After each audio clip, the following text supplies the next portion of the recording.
Today, I'm going to talk about the 5 stages of change. Hi, I'm Coach Kyle. Welcome to 220 for 2020, where every day between now and the end of the year, I'm going to take a few minutes each day and teach one of the worksheets out of my Winning at Habit Change course. So today, we're going to look at worksheet number 1, and this is it. Pretty simple. Give you a little look at it here.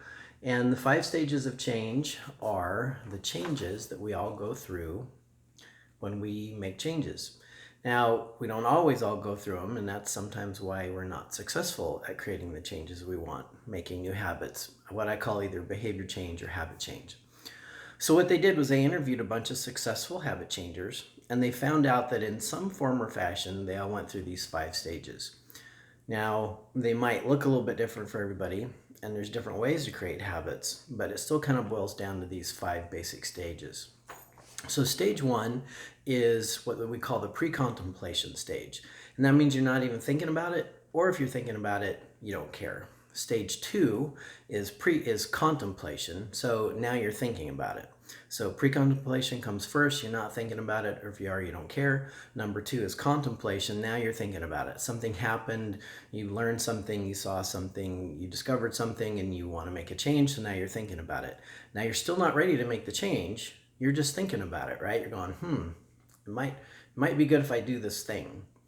So you're still not ready to make the change, you're just contemplating. Next is the preparation stage. Now this is the most skipped over and underutilized stage of all of them, where we don't prepare at all or don't prepare enough to be successful at our habit change.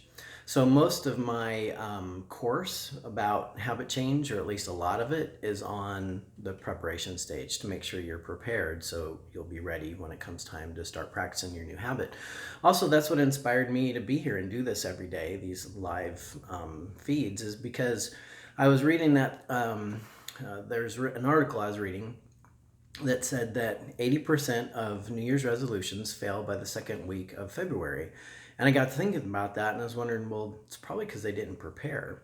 So I would like to help you be a little bit more prepared when it comes to 2020. We're coming up on a new year and a new decade, and some of us are going to be thinking about changes that we might want to make, New Year's resolutions. I want to make sure you're not another statistic and help you with some preparation so you can be better prepared when it comes time for that New Year's resolution or anytime you want to make a habit change.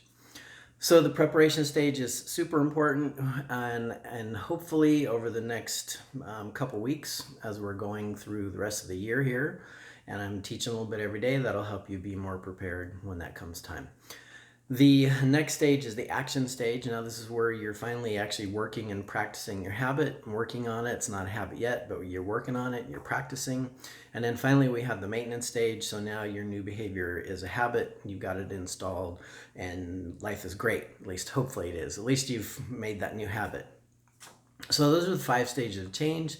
It's really important to understand these so that you can be more successful at creating the changes you want. So if you have any questions about those, you can get those questions to me. I'll be happy to answer them. And that's it for today. So join me tomorrow when we look at worksheet number 2. See ya.